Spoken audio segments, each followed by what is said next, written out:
Hello guys, welcome to our channel. ప్రస్తుతం మనతో మన స్టూడియోలో డిస్కస్ చేయడానికి దాము బాలాజీ గారు ఉన్నారు. వారితో మాట్లాడదాం.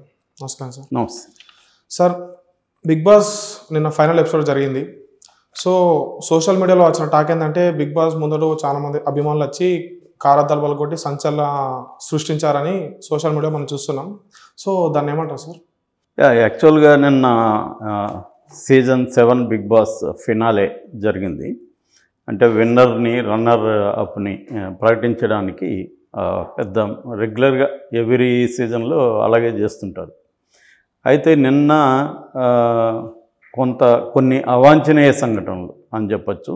అంటే ముఖ్యంగా కార్లు అద్దాల మీద అద్దాలు పగలగొట్టడం, ఆ కంటెస్టెంట్లని లేకపోతే గతంలో ఉన్న కొంతమంది సెలబ్రిటీలని, గత సీజన్లలో పాల్గొన్న సెలబ్రిటీలని అడ్డుకోవడం, వాళ్ళ మీద దాడికి ప్రయత్నించడం, ఇది జరిగింది. అసలు ఎందుకు జరిగింది ఏంటనేది మనం మాట్లాడుకుందాం.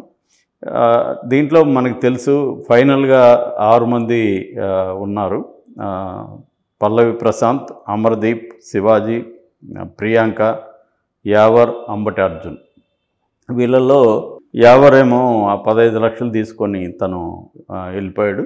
మిగతా 5 మందిలో ముగ్గురిని ఎలిమినేట్ చేసి తర్వాత అమర్దీప్ ఏమో రన్నరప్, పల్లవి ప్రశాంత్కేమో విన్నర్గా ప్రకటించారు. ఇంకా అతనికి కారు, తర్వాత డబ్బులు, గోల్డ్, అంటే కంపెనీ జో అలికా వాళ్ళు ఇచ్చారు, అలికాస్ వాళ్ళు. దాన్ని ఆయన 15 లక్షలు ఆఫర్ చేస్తే వాళ్ళు దానికి సంబంధించిన నెక్లెస్ ఏదో కొన్నాడు, అది మదర్కి ఇస్తానన్నాడు, కారు వాళ్ళకి ఇస్తానన్నాడు, ఫాదర్కి. అంటే ముందు నుంచి కూడా ఫేవరెట్స్లో పల్లవి ప్రశాంత్ ఒకడు. ఎందుకంటే తను వెరీ పూర్ బ్యాక్గ్రౌండ్ నుంచి రావడం, ఒక యూట్యూబర్గా తను వీడియోలు చేసుకుంటున్నాం. యాక్చువల్గా అతని గోల్ ఎప్పటి నుంచో కూడా బిగ్ బాస్లో కంటెస్టెంట్గా రావాలని. అందుకనే అతను యూట్యూబ్లో కూడా వీడియోలు చేసుకుంటున్నాడు. ఒకానొక దశలో అతను విసిగి వేసారి ఆత్మహత్య చేసుకుందాం కూడా అనుకున్నప్పుడు వాళ్ళ నాన్న అతన్ని కొంచెం భంగపడి, నువ్వు ఇట్లా చేసుకుంటే మేము అందరం కూడా చనిపోతాం ఇంట్లో, సో నువ్వు ఏం చేయాలనుకుంటున్నావు అది చెయ్యి, మేము సపోర్ట్ చేస్తాం, నీకు నేను డబ్బులు ఇస్తాను, ఏదో ఒకటి చెయ్యి అని చెప్పడం. దాంతో ఇతను మళ్ళీ వీడియోలు పెట్టడం, ఇక్కడ వచ్చి అన్నపూర్ణ స్టూడియో దగ్గర ఎవ్రీ సీజన్ కంటే ముందు వచ్చి ఇక్కడ ట్రై చేసుకోవడం, ఇక్కడ ఎవరు అతను పట్టించుకోకపోవడం. ఎందుకంటే వందలాది మంది ట్రై చేస్తుంటారు, సెలెక్ట్ అయ్యేది చాలా మనకు తెలుసు కదా, ఎన్ని కంటెస్టెంట్లు తక్కువ ఉంటారు. సో కానీ దానికి వచ్చిన పేరు ఒకసారి బిగ్ బాస్లోకి వెళ్ళి వస్తే వాళ్ళ లైఫ్ చేంజ్ అయిపోతుంది కంప్లీట్గా. ఎందుకంటే ఒక సెలబ్రిటీ స్టేటస్ వస్తుంది, దానివల్ల రకరకాల ఛాన్సులు వస్తాయి. ఏది లేకపోయినా ఇన్ఫ్లుయెన్సర్లుగా అయినా వాళ్ళు డబ్బులు సంపాదించుకోవచ్చు. ఏదో మొత్తానికి ఒక యాస్పిరేషన్స్ చాలామందికి ఉంటాయి కాబట్టి ఇది ఒక మార్గంగా అది ఉపయోగపడడం అనేది జరుగుతుంది ముందు నుంచి కూడా. దాంట్లో నుంచి వచ్చిన వాళ్ళు చాలామంది సినిమాల్లో ఒకరిద్దరు హీరోలు అయ్యారు, కొంతమంది చాలా మంచి యాక్టర్లుగా అయ్యారు, సీరియల్స్, వెబ్ సిరీస్, రకరకాల ఒక ప్లాట్ఫామ్ అని చెప్పవచ్చు. ఎప్పుడైనా కూడా ఒక దాంట్లో పాపులర్ అయితే, జబర్దస్త్ కూడా మనం చూసాం. జబర్దస్త్లో పాపులర్ అవ్వడం వల్ల వాళ్ళ లైవ్స్ అంతా కూడా చేంజ్ అయిపోయినాయి మెజారిటీ. అట్లాగే ఇది కూడా పాపులర్ అవడం వల్ల బిగ్ బాస్లో పాల్గొన్న అందరూ హౌస్ హోల్డ్ నేమ్స్ అయిపోతున్నారు. ఎందుకంటే దానికి ఉండే పాపులారిటీ అటువంటిది కాబట్టి దీనికి కాంపిటీషన్ ఉంటుంది. ఈ అబ్బాయి కూడా ఎప్పటి నుంచో ట్రై చేస్తున్నాడు, యూట్యూబ్లో రైతు బిడ్డ పల్లవి ప్రశాంత్ అని ఇలా చేసుకుంటూ వచ్చాడు. సో ఫైనల్గా అతని ఒక వీడియో ఇలా పెట్టినప్పుడు నాగార్జున వరకు దీన్ని చేరడానికి అందరూ మీరు షేర్ చేయండి అని పెట్టేసరికి అది వైరల్ అయిపోయింది. వైరల్ అయిపోయి ఇతని బాధ చూసి చాలామంది ఇతను సపోర్ట్ చేయడం మొదలుపెట్టారు సోషల్ మీడియాలో. దాంతో ఆల్రెడీ సోషల్ మీడియాలో ఒక సెలబ్రిటీ అయ్యాడని మనం చెప్పుకోవచ్చు. సో దీంతో బిగ్ బాస్ టీం కూడా గుర్తించింది. మామూలుగా బిగ్ బాస్ టీము ప్రతిసారి కూడా ఏంటంటే ఒక ఆర్డినరీ పీపుల్ని కూడా బిగ్ బాస్లో పెడతారు. అంతకుముందు పాపులర్ అయిన వాళ్ళు కొంతమందిని పెడతారు, కొంత ఆర్డినరీ వాళ్ళని పెడతారు, ట్రాన్స్జెండర్స్ని పెట్టారు గతంలో. అలా ఏంటంటే దానివల్ల ఒక డ్రామా క్రియేట్ అవుతుంది. ఎవరు తెలియని వాళ్ళని తీసుకొచ్చి ఒక సెలబ్రిటీలతో కలపడం అనే ఒక ఫార్ములా ఏదైతే ఉందో అది క్లిక్ అయింది. జనాలకి ఏంటంటే ఒక్కోసారి ఆర్డినరీ పీపుల్ లైవ్స్ని డ్రామాటిక్గా ఫోకస్ చేయడం అనేది ఇంట్రెస్టింగ్ ఉంటుంది. మనం గంగవ్వ అట్లాగే పాపులర్ అయింది, ఒకప్పుడు ఆమె కూడా చిన్న యూట్యూబ్లు చేసుకోవడం. సో ఇట్లా మనకు ఆ డ్రామా వర్కౌట్ అవుతుంది. అలాగే వాళ్ళు ఇస్తుంటారు. అలాగే ఆ కోటాలు ఈసారి పల్లవి ప్రశాంత్కి ఇచ్చారు. అతను కొంత అమాయకత్వం, కొంత రూరల్లో ఉండే ఇన్నోసెన్స్ కావచ్చు, లేకపోతే ఒక రకమైన తెలియనితనం కావచ్చు, దానివల్ల అతను బిగినింగ్లో కొన్ని ఇబ్బందులు ఎదుర్కొన్నాడు. బట్ అతనికి శివాజీ లాంటి వాళ్ళు సపోర్ట్గా నిలబడ్డారు. అమ్మాయిలు కూడా చాలామంది అతనికి సపోర్ట్గా ఉన్నారు. సో అతను ఫేవరెట్గా ఉన్నాడు. బయట ఫ్యాన్ ఫాలోయింగ్ బాగా వచ్చింది, ఓట్లు కూడా అతనికి వచ్చాయి. యాక్చువల్గా ఇతనికి అమర్దీప్కి మధ్య బాగా కాంపిటీషన్ బలంగా ఉన్నింది. ఎందుకంటే అమర్దీప్ ఆల్రెడీ యాక్టరు, అతను కొంతగా జనాలకు తెలుసు. బట్ ఫైనల్గా ఇతనికే ఇచ్చారు. అయితే ఈ కాంటెక్స్ట్లో పెద్ద ఎత్తున నిన్న అభిమానులు వచ్చేసారు.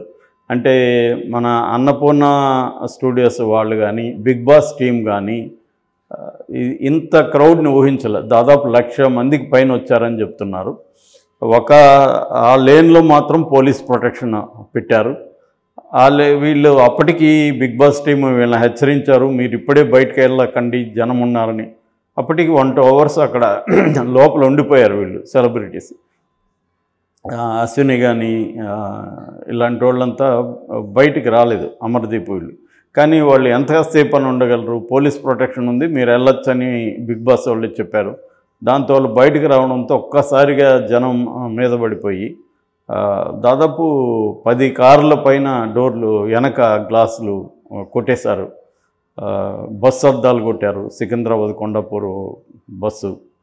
సో దీనికి ప్రధాన కారణం ఏందని చూసినప్పుడు బిగ్ బాస్ టీమే ప్రధాన కారణంగా మనం చెప్పుకోవచ్చు. ఎందుకంటే big boss team proper planning లేకనే ఇది జరిగింది. అంటే వీళ్ళు బయటికి ఎలా తీసుకెళ్ళాలి అనే ప్రాపర్ ప్లానింగ్ లేదు. అది మేజర్ ప్రాబ్లం. ఎందుకంటే ఇప్పుడు ఇట్లాంటివే కాకుండా గతంలో కూడా మనం చూసాం కొన్ని దాని ఏమంటారు పెద్ద ఆడియో ఫంక్షన్లు ఇలాంటివి జరిగినప్పుడు కూడా చాలా రకాల ఇబ్బందులు గతంలో కూడా వచ్చాయి. ఎందుకంటే ఫ్యాన్స్ బేసిక్గా ఏంటంటే లంపెన్ సెక్షన్ నుంచి ఎక్కువ వస్తారు. లంపెన్ అంటే కొద్దిగా ఆల్రెడీ వాళ్ళు రౌడీ ఎలిమెంట్స్ ఉంటారు. కుర్రాళ్ళకి ఏంటంటే ఒక వైల్డ్గా బిహేవ్ చేయడం అనేది ఇంట్రెస్ట్. ఇవి ఫ్యాన్స్ మామూలుగానే వీళ్ళ మీద ఒక రకమైన దాని ఏమంటారంటే ఓవర్ ఎంతూజియాజం ఉంటుంది. వాళ్ళని తాకాలి, వాళ్ళని ఇది చేయాలి, అది ఉంటుంది. అంటే మనకి ఇంగ్లీష్లో ఒక సామెత ఉందన్నమాట, వాట్ యు కోవెట్ యు డిజైర్ అని. నువ్వు దేన్ని ఎక్కువ చూస్తుంటావు టీవీ స్క్రీన్లలో, దాన్ని నువ్వు డిజైర్ చేస్తావు. ఆ అమ్మాయిని మనం తాకితే బాగున్నాం, ఆ అమ్మాయితో స్నేహం చేస్తే బాగున్నా అని అనిపిస్తుంది. సో ఇది జనరల్గా ప్రతి దేశంలో కూడా ఈ కల్చర్ ఉంది. మన ఇండియాలో ముఖ్యంగా సౌత్ ఇండియాలో, ఆంధ్రాలో లేదా తెలంగాణలో ఈ ఫ్యాన్ క్లబ్స్ అనేవి చాలా బలంగా ఉన్నాయి ఎప్పటి నుంచో. సో ఈ కాంటెక్స్ట్లో అక్కడ వాళ్ళు చాలాసార్లు వైల్డ్గా ప్రవర్తించారు. ఆ మధ్య కూడా అల్లు అర్జున్ కూడా కోపగించుకున్నాడు. అందుకనే మనం ఆ ఫ్యాన్సే పవన్ కళ్యాణ్కి బలహీనత అని కూడా మేము చాలాసార్లు చెప్పుకున్నాం. ఏంటంటే చాలా వైల్డ్గా ఉంటారు వాళ్ళు, ఎవరి మాట వినరు, చర్చకి రారు, వాళ్ళకి వేరే లాంగ్వేజ్ అర్థం కాదు అసలు.